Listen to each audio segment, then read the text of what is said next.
The Lord reigns, the Lord reigns. We pointed that out.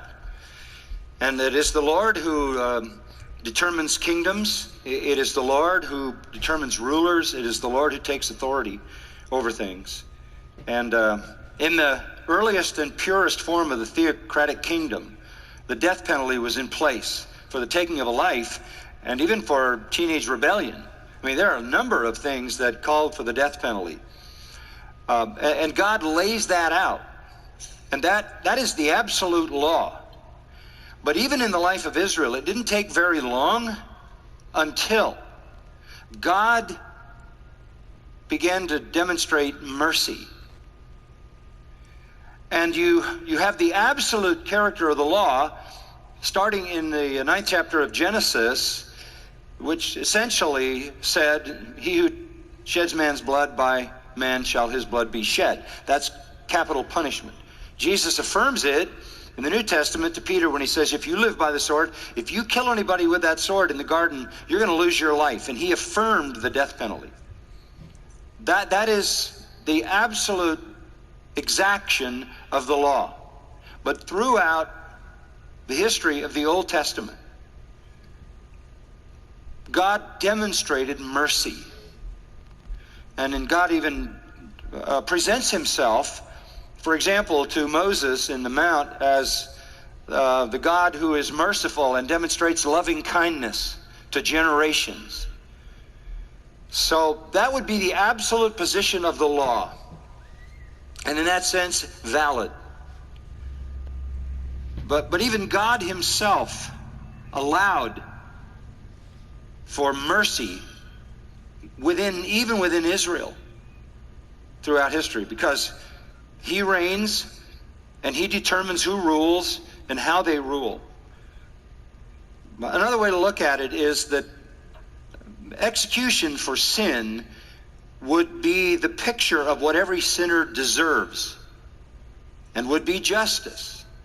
But God is also a God of mercy. David was guilty of murder. He really essentially had a hitman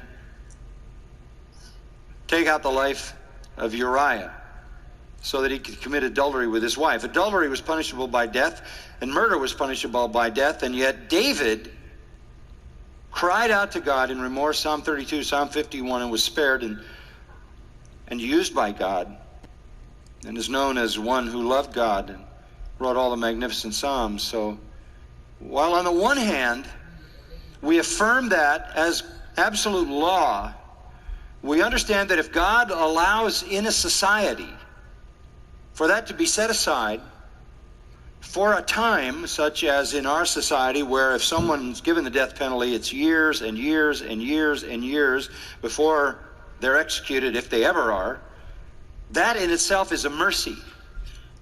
So we affirm that, but we also declare that if God chooses in a time and a place and for a period to demonstrate mercy, that mercy would be defined by Romans 2 as the kindness and forbearance of God intended to lead you to repentance. I've seen that. Warden Burl Cain at Angola Prison, the amazing prison in Louisiana State Prison, which was the worst prison in America, 5,500 inmates, 90% of them there for life, many of them on death row. I went into the execution chamber. I put my hands on the very furniture where they're executed. And I was told by the warden that he had such a concern for the men who were sent to be executed that he felt his own personal duty to make sure every single one of them heard the gospel. And so you want to temper the finality of that with whatever extension of mercy God will give. You know, God said he's going to judge Nebuchadnezzar, but he gave him 12 months. God, through Noah, said, I'm going to destroy the world, but he gave him 120 years in a time when people lived for centuries. And so I have to leave the application of that to God in any given time and place. I think we affirm that it is the law of God. We affirm that it is a just law. We affirm that it can be applied. And I personally believe that if that were applied swiftly, it would be a deterrent. It would be a really powerful deterrent to criminal behavior. But I'm not going to argue with the mercy of God that he gives time for repentance. And that's what I see in being in the death row down there and seeing these men and knowing that they're still alive, which means they still have an opportunity to hear the gospel. So I affirm the validity of capital punishment.